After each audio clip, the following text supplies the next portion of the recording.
Well, thank you all for having me today. I appreciate the opportunity to talk to you about what the Rocky River Library can do to help you in your genealogical hunt. It sounds like a lot of you have a lot, which is wonderful. It sounds to me like most of you are well ahead of me. I have run into so many roadblocks over time, and unfortunately, the people that might know some answers have all passed away. So trying to recreate family history without a lot of clues is very difficult. Um, but anyway, I pursue, and I got started when my parents were going to celebrate their 50th wedding anniversary, which would have been in 1995. And I'm still working on it. And I have one brother who, when he retired, said, "Oh, just let me take it over. I'll do it." And he sat down at his computer for a while. And then he said to me after about an hour, "This is hard. I can't do this. This is too much work."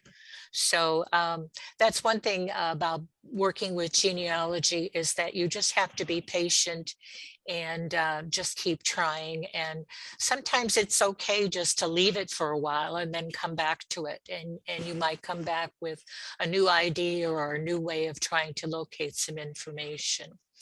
What I wanted to show you first, especially for people that are beginning, is the library's website, rrpl.org. And I'm guessing most of you are library users, but I don't know. If you're not, you're sure welcome to get a library card and enjoy what we have to offer. But what I wanted to show you first is under books and media, under the digital library. And I'm just going to touch on this briefly, and hopefully this is all going to work. We have something here called Universal Class. And there is a multi-session beginning genealogical class that I would recommend people trying. If you wanted for continuing education credit, you can. If you want to participate so that you get feedback from the instructor, you can. Or if you just want to listen to the lectures, you can do that also. So it's kind of up to you. The other thing that I wanted to mention is the library is opening up to the public this coming Monday. And so then you'll be welcome to come into the library. And the reason it's important for you folks, especially if you don't have your own personal subscription to Ancestry.com, is that when you're in the library, you have access to Ancestry Library Edition. And that can only be used in the building. During a big portion of the pandemic, though, and I don't know who was responsible for this exactly, but actually the public did have remote access to Ancestry Library Edition from home. But as of the first of the year, that's gone. So now the only way you can access that is in-house here at the library, or if you have your own personal Ancestry.com subscription. I recommend with folks that if they're getting started with Ancestry, before you start paying for a subscription, come into the library, use Ancestry that we have as much as you can. And then when you want to delve deeper, or if you want to get hints from other people on the television commercials, they always talk about the little leaves, the little shaky leaves. And if you're interested in those, you're only going to get those with the Ancestry.com subscriptions. But if you're just kind of getting started, I suggest coming into the library using the Ancestry Library Edition. Okay, so I'm going to go back to our website again. And this obviously is going to, see, we're going to open again beginning Monday, January 24th. If you're using the library's website, you're going to want to go to the research tools. And we have them listed two different ways. One way is the alphabetical way. And it's really amazing the amount of stuff that's buried in here. The other way that you can use the research tools is to go by subject. And that's where I'm going to start. Okay. Research tools by subject. And we're going to scoot on down to genealogy. And there's the Ancestry Library Edition. And this is the only database that has to be used in the building. Everything else you can access from home. So just something to keep in mind. I don't know if anyone's had a chance ever to take a look at Fold 3, but that is for military information. I'm going to click on it. And it has all the conflicts. And I am going to type in, I was fiddling with this again. And I tell you, I like to fiddle with this stuff. And so I'm going to type in my grandfather's name. And if I just do that much as a name, it's a pretty common name.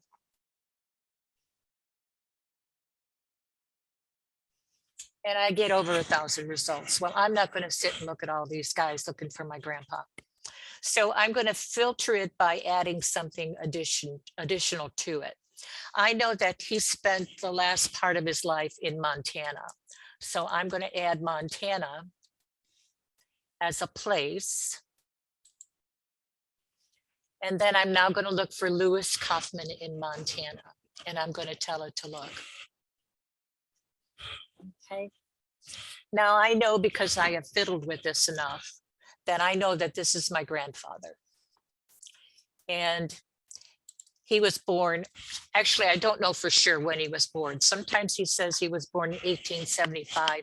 Sometimes he says he was born in 1877, like this says. Sometimes he says he was born in 1880. I don't know for sure when he was born. I know when he died, but I don't know when he was born. Also, here on this document, he declares that he was a Christmas baby. He was born on the 25th of December. I can only guess that that's correct. I cannot find any specific information to verify this. He indicates that he was born in Butler County, Pennsylvania. Again, I can't verify any of that. When he filled out this old man's registration, he was 64 years old. But towards the end of the conflict, they were getting all men to register, it didn't matter, how old they were. They just wanted a complete listing of everybody. If I click to the next page here, my grandfather, and I never got to spend time with him. I met him maybe once or twice, but he was a pretty small little guy. I mean, he was only 5'6", 145 pounds. He was pretty tiny. So anyway, I'm going to go back.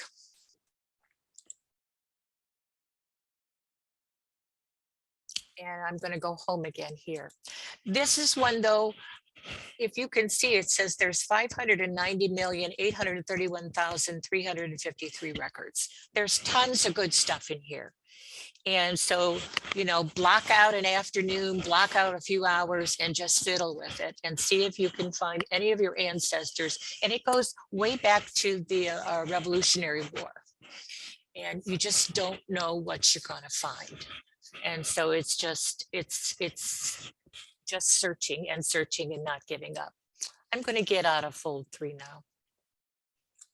And I'm back to my subject listing of genealogy things. And I'm going to go to Heritage Quest. I used to like this database a whole lot more than I do now, because they took away something from it. I don't know if you're aware of the library in Fort Wayne, Indiana, but it's considered the second best genealogical library in the nation. Salt Lake City is the top one. And then Fort Wayne, which really is not that far away from us, is considered the second best place to go for genealogical research. That library offers all kinds of wonderful free classes. So you might want to take a look at the Fort Wayne. It's the Allen County Library in Fort Wayne, Indiana. But why I don't like this as much as I used to is because they used to have an index to the magazines that were held at the Fort Wayne Library. And it was just an index, but it was all of the genealogical magazines, and it was called Percy, Persi. And some of you that have done genealogy for quite a while might be familiar with that. But it was just an index to all of the magazines that they have in their holdings. Then what you could do is if you found something that looked great for your research or for your ancestor or for your county or for your little town that you're researching, you then had a form to fill out. Of course, there was a charge. And then you would send that to the Allen County Library. They would make copies and send them back to you. That index is gone from Heritage Quest. And I don't know why, but I miss it. That index is still around, but it's on another database that I have to look at my notes for a minute. It's now on another database called Find My Past, which is another one of those subscription databases that you can pay to belong to. So anyway, that was a little disappointing to me, but I haven't given up totally on this database because there are some neat things here.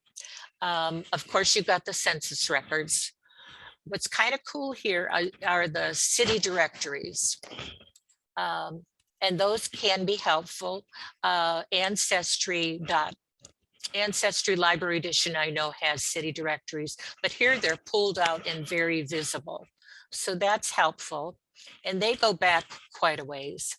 You know, here at the Rocky River Library, we have some old city directories that are falling apart because they're old. We still let people look at them, but I always try and encourage people to look at the directories this way first. Okay, so I like that part. Another thing that I like about this is I'm going to go to research aids here at the top in the middle. And again, you've got some basic stuff, you know, to look at. All of these databases are very good at giving you, you know, how to use, what to look at, you know, and again, you could spend a whole afternoon on every single database and still not get everything. I'm going to go back again and I'm going to go to search. Okay, the part that I like on the search screen, again, it has some military records, it has some immigration records, directory, census, wills and probates. Again, you don't know what you're going to find, so look, you might find something good. But I like this search books because it's a very powerful database that you can access by name, by place, and see if there is something in a book written about your family, about your little town, about your county, you know. And the very first library director here at Rocky River, her name was Catherine Wilder. They still say she haunts the library. Anyway, and I'm going to put her down and just location. So I'm going to look for Catherine. Oh, I should do this, shouldn't I? Ohio, USA. I'm going to look for Catherine Wilder, Ohio, USA. And I'm going to tell it to search all terms exactly. So I'm just going to tell it to search, just to give you an idea. And it didn't show up. Let's do it again. That's the thing too, is that just because it didn't work once doesn't mean it's not going to work. So I'm going to go back again.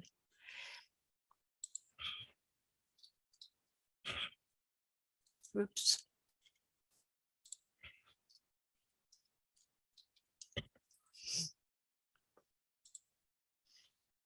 And I'm just going to do it this and see what happens. Catherine Wilder. And here I have 15 matches. What you have here is the entire book, but the part that you're looking for is highlighted.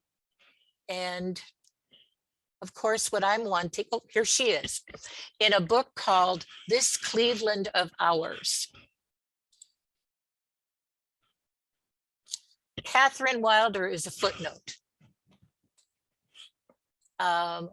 Whoever was responsible, this is in volume 2, part 4, chapter 3, under the heading of education. Here, Miss Catherine Wilder is being thanked for her assistance in putting some of this book together. So it's very powerful. For the Rocky River Library, the name Leonard Schlother is very important. His wife donated lots of money and all of the wonderful artwork that we have, or not all of it, but a lot of it that we have. And I spelled his name, Schlather, Schlother. Leonard's in here a lot.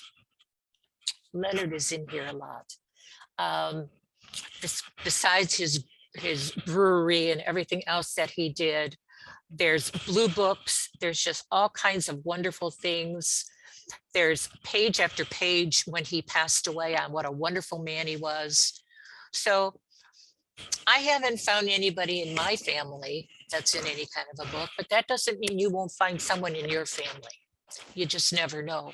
And again, if you don't find your family, my parents were born in little towns in North Dakota. I can look at and see if there's anything in that county or about those little towns in North Dakota in the early 19-teens and the early 1920s to see what life was like for them growing up. So anyway, Heritage Quest is another one of those databases that you can access from home. I'm going to get out of it. Okay.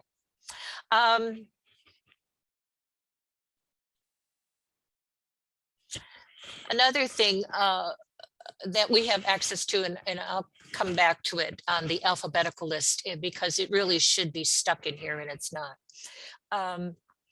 But the FamilySearch is by the Jesus Christ of Latter-day Saints, the Mormon Church.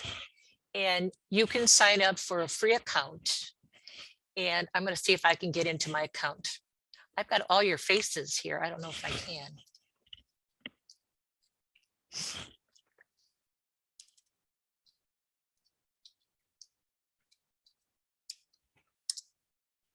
Oh, I got in. Good. So anyway, I'm in, and I never want them to save my stuff. Okay. They are constantly adding new material to their website. And they have so many things that are not indexed. I'm going to show you an example of that. I'm going to go to search up here, and I'm going to go to images. And now let's just type in, I haven't done this before, but I'm going to type in Rocky River, Ohio. Oops. And tell it to search. Search image groups. It didn't come with anything. So I'm going to go back. Let's just type in Kaya.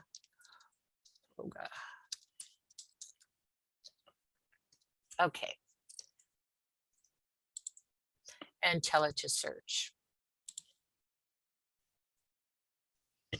Okay, there are 11,177 items that are not indexed, but that are here.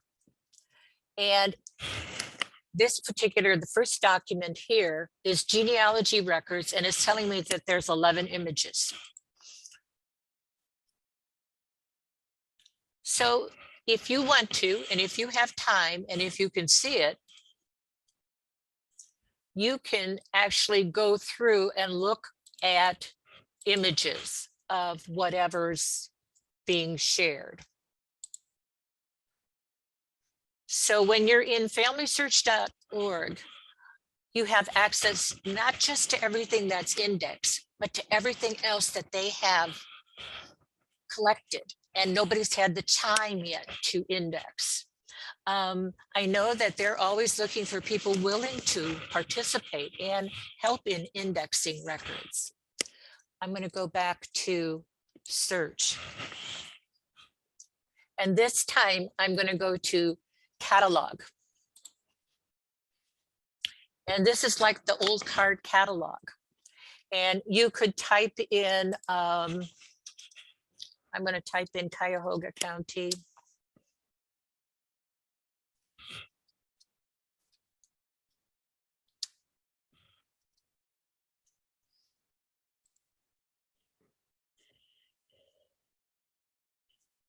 I don't think that worked very well. Let me go back.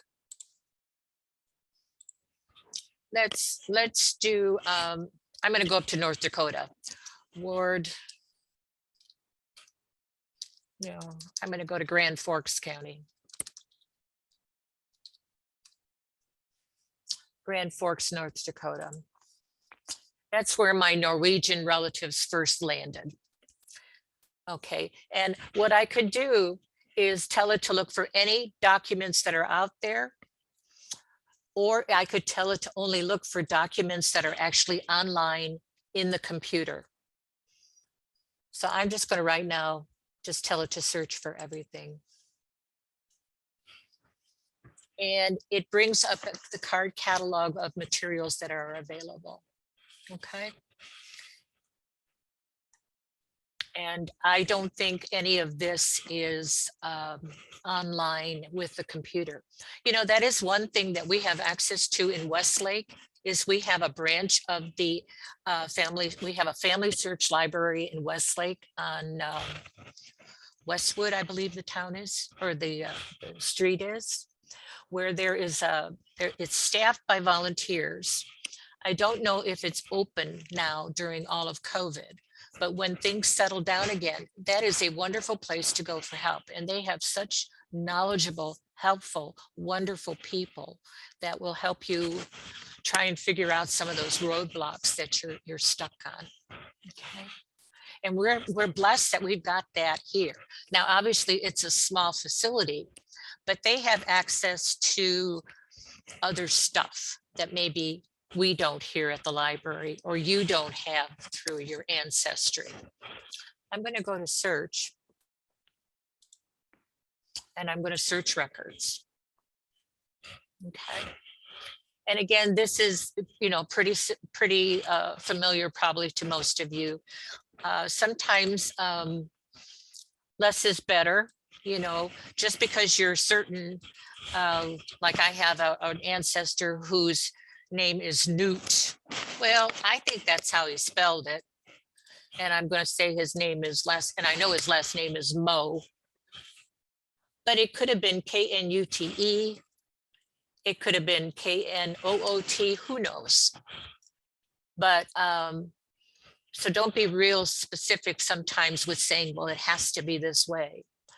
And the same is true with dates of when people were born and stuff. Just be real, you know, give it a 5 or a 10-year time frame when you're searching for folks.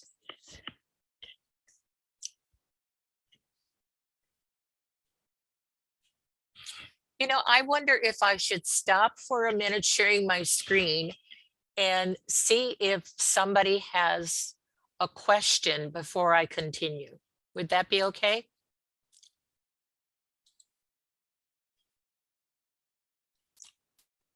That's fine, Emma. Do you want to unmute people and see if anybody has a question, or should I just keep going? Well, I've just unmuted myself. Let me see if I can unmute people. Mute. I have a question. All righty. And that's Laura? Yeah. Okay. when you find something on the library Ancestry branch, can you print the stuff out or save it anywhere? Or is it just? Yes, You uh, can? you can print it out. When you're using the library Ancestry edition, you cannot create your tree there. But you can definitely print things out. You can email it to it yourself. Okay. Good. Yeah, definitely. Thank you. And I tell you, the library has gotten very generous with printing. They allow up to $10 a week free printing. So take advantage of it. You know, if you want paper copies of stuff, come on in. Starting Monday. Any other questions before I continue? One really, and I don't know how basic, I have found my family tree has gotten very, very large in that we had some very prolific ancestors. Do you just keep your direct ancestors, or do you also keep records of brothers and sisters who are born? Because, you know, if you're talking about 9, 10 children per generation, you have, it becomes very broad. Yeah, I think that has to be an individual decision. For myself, I'm just doing direct ancestors. Okay. Any other questions before I continue? Just one more, I guess. If you actually, is there a way to find out if somebody in your immediate family, I'm not sure if cousin or even has done this before, will it hook you up? Well, what you can do is Ancestry, the paid subscription one offers, you know, like I think it's maybe a 2-week trial time. And if there's a tree, it'll pop up at the top of the list. Or if you got a buddy that has a subscription to Ancestry, ask them to check some names for you and see if there's a tree already up there that maybe, hey, that's maybe a cousin or a second cousin. Maybe I can get together with them, kind of thing. But I would try that first. Okay. If I Thank could, you. if I could say something that is really applies to Laura, there are a lot. I have a paid subscription to Ancestry, and I have linked with other family trees. There are a lot of very stupid people in the world. There is no vetting of the information that is going up on Ancestry.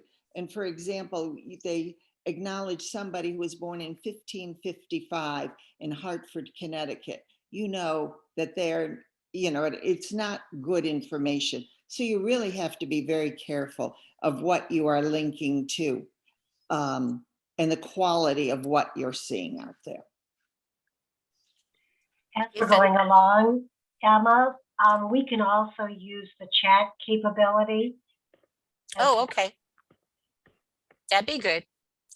The thing that was just mentioned though is yeah, you really want to verify your information before taking somebody else's research as gospel truth. You know, like I you know, the simple example with my grandfather, I don't know for sure when he was born. If he didn't know when he was born, you know, and there are no birth records in Pennsylvania, Butler County from the 1870s that I have been able to verify and locate anywhere. He's a real poser for me. He's one of my brick walls. And another bad thing, or a sad thing with my grandpa Lewis, is that he spent the last years of his life in well, it was called Elgin State Mental Hospital is what it was, but it was, I think it was more like a warehouse for people that weren't quite all there and didn't have all their faculties and they didn't know what to do with them. And I think, and we're talking in the 60s, and I think, and my sister agrees with me that probably Grandpa Lewis was given some medication to just kind of keep him calm. And so there wasn't a lot, even when we could see him a little bit, there wasn't a lot of sharing of anything, you know, so it just, you know, it's hard. and to, like I said, to recreate records is difficult. Okay, I think I'm going to keep going if that's okay, Karen. That's great. Okay, so I'm going to share screen again, all right? And we're back here, I believe. Let's see. Okay, so this was FamilySearch, and this is, like I said, I heartily recommend this. They have, they call them wiki pages for every place in the world that you want to look for information. This is, like I said, it's supported by the Jesus Christ of Latter-day Saints. We have the wonderful little family history library. If you can ever make a trip to Fort Wayne, do that. If you can ever make a trip to Salt Lake City, do that. But anyway, but do your homework in advance. You know, when the library was open regular, I would have an open lab for people to come to the library and use the lab that I'm sitting in right now to try and help people with their genealogy. And more than one person would come in and tell me they were looking for a miracle. You know, they wanted the book, the item, the whatever, you know, and sometimes it doesn't exist, and or it's difficult to find. The other thing that I have found over the years too is that librarians all over the nation are very helpful. And everybody's on the internet these days. Pretty much everybody's got an email address. You know, if you can't travel to wherever that person is from, look for the public library in that community or in that county. Shoot them an email and see what they suggest. They may have records hiding in a vertical file, just waiting for somebody to ask about. I've had, and also internationally, I have had luck with a lady in Norway that has done a lot to help me figure out stuff. And so, you know, don't be afraid to reach out, that you don't have to try and do it on your own. Okay. I'm going to get out of this one. And we're going to look at Ancestry Library Edition. Okay. Now, before we got started today, I got kind of lost in here because I was having some fun. What I recommend you do is, I mean, you can always start with search, and you can search all categories and type in your information, you know, that's wonderful. But what's fun to do is this database also is being updated constantly. So right here on the bottom, kind of in the middle, it says recently added or updated collections. So click on that. And it will tell you of the 10,835 databases that are part of Ancestry. They have updated some different databases very recently. And if you were interested in Wisconsin births, that's a brand new database, you know, or Wisconsin marriages from the time frame, or Wisconsin death records. They're constantly looking for new things and updating old things. But what I was mentioning is that I was having fun with is there are old yearbooks in here. And there are some Rocky River yearbooks. We have them in paper copy here at the library back to the early 1920s. And then every year they give us more. But there are yearbooks for all over the nation. I found myself in high school. Okay, so here's US school yearbooks. Now, again, it's hit and miss. I'm going to type in my mother's name just to give you an example. And she lived in North Dakota.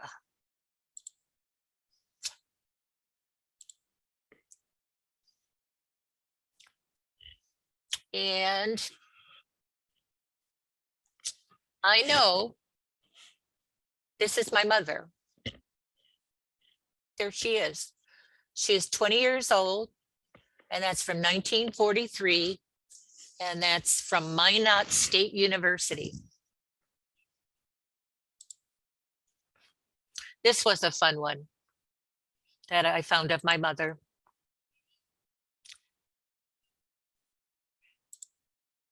I don't know if it's going to get any bigger or not.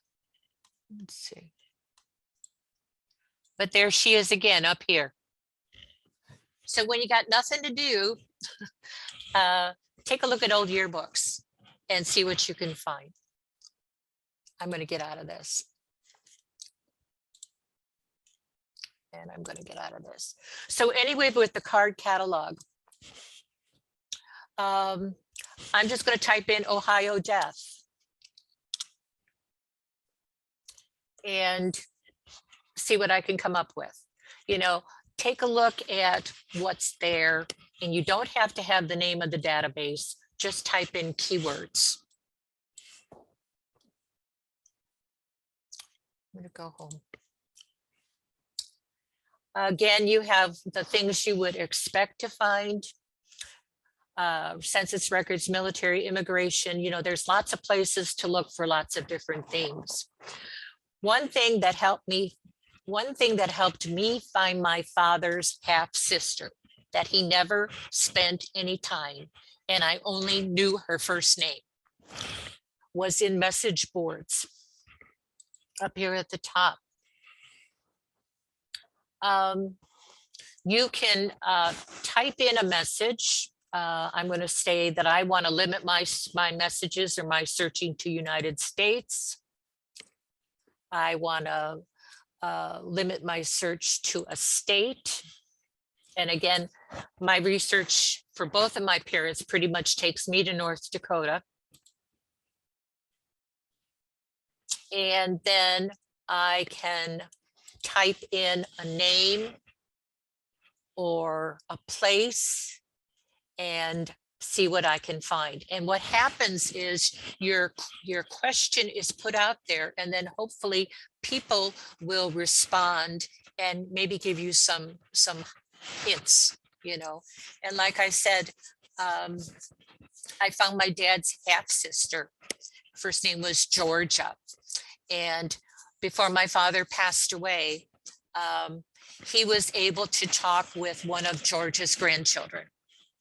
And that made him so happy because he knew he had a half sister, but he didn't know much about her. And anyway, she ended up in Ohio, and I've been to her graveside. So searching the boards when you get stuck, and it's not just for the United States, you can do international too. So you can take advantage of what's here without even leaving your chair. I'm going to go back here again.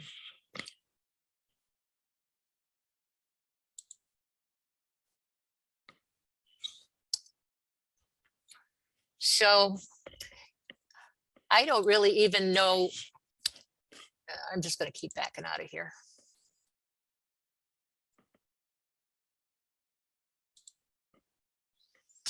I don't know what to tell people except that what you have to do is to begin searching, type in what you know, probably don't tell it to look exact, and then give it a whirl and see what happens. You would think that my mother's maiden name was Thompson, and that's a pretty common name anywhere in the United States. But anyway, she was born in 1923. And I knew where the family was for sure in 1930, but I couldn't find them because instead of the name being transcribed as Thompson, it was transcribed as Wompson.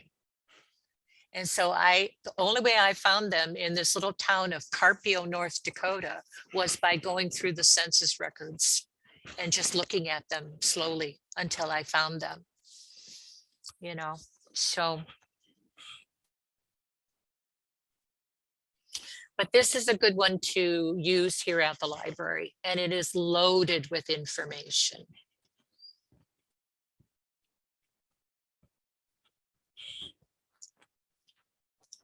I'm trying to see what else I want to tell you guys. Oh. I have another favorite database I want to get to quickly here for you. Remember when I said to access the things that the library has, you go to the library's website, you click on research resources or the research tools. This time I'm going to go to the alphabetical list. And this is a database that I love that doesn't get a lot of attention. And it's called America's News featuring the Plain Dealer. And I'm going to click on it.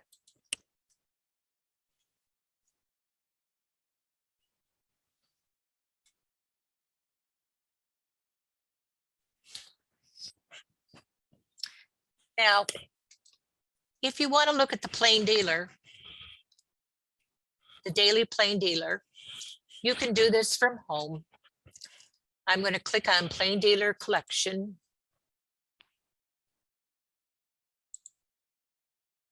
And hopefully it's going to come up. There it comes. And then I want to look at the image. I want to see the newspaper the way it looked on a particular date.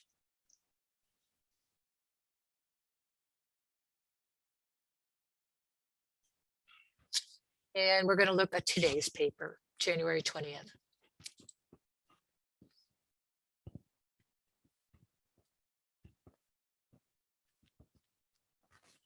And here you have the Plain Dealer. And you can sit at home and not pay for it and look at the paper. When somebody was talking about obituaries before we got started, it seems to me like Wednesday seems to be the big day in the Plain Dealer for obituaries. But there are obituaries every day, but it seems like Wednesday is the big day. I'm going to go back.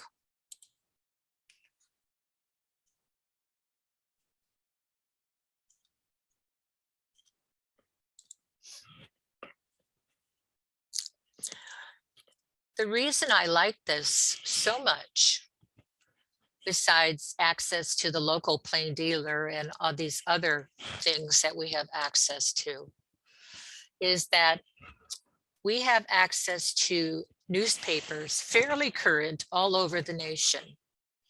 So I am going to go to the USA Source Locator map.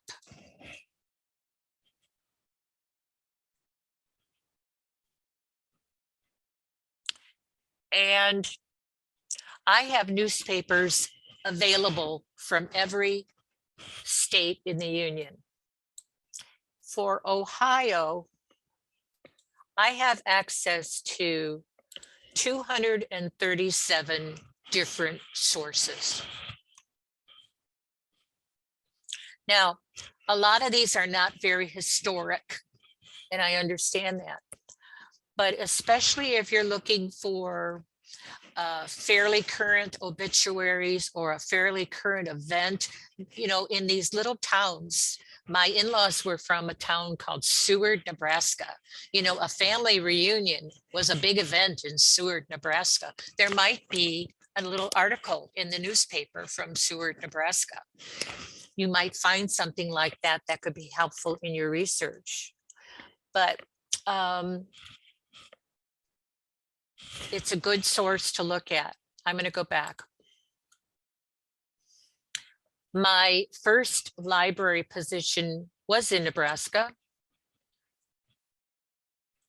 So I'm going to click on Nebraska. And for Nebraska, there are 48 different things. And the town that I worked at was Columbus, Nebraska. And here I would have access to the local newspaper from 1999 forward. That library in that town is building a brand new library, which is so exciting for that county. I can follow the progression of that building of that new library for them. So I'm sure a lot of you have not always lived in Ohio, but you have other states that you might be interested in, or you've got children, or you've got friends, or you've got other people that might have something in a newspaper from another location. And you have access to all of this. Here we have access to one source from Guam. But you have access to all this wonderful stuff. And it's just kind of barreling through it, and just, you know, if you can take an hour a day just to fiddle, you know, there isn't one right way to do anything with a lot of these databases, and it's just fiddling. So it's funny, all of the places where I spent time as an adult, which was in Nebraska, in Missouri, in Indiana, and now Ohio, I can find newspapers of all the places where I lived using this database and see what I can find. I'm going to go back. So anyway, I really do love this database. Now there's a whole lot more here than just the newspapers, but it's the newspapers that I zero in, especially for genealogy. And again, it's not very historic, but that's okay. I think I have one more thing I was going to show you. And that is, this is so cool too. This is by the Library of Congress, and it's called Chronicling America, Library of Congress. And it's old newspapers. And some of them are digitized back to 1777. And if I go to all digitized newspapers right here in the middle, and if I want to go to Ohio, and I want to tell it to go, it tells me I have access to 186 newspapers from Ohio. Now, when you have time, look at this yourself and see how old some of this stuff is. And there are a lot of things in other languages, and I'm not real sure what language they are sometimes. But for example, here's the Ashtabula Telegraph. And they have in the database here, they have 314 issues of the newspaper from 1874 to 1880. Now, the searching is not real easy. But again, you know, it's not just press a button, there it is. If you do, let me go back to the state where I'm looking mostly, North Dakota, and I'm going to do all digitized newspapers. Oops, let me try this again.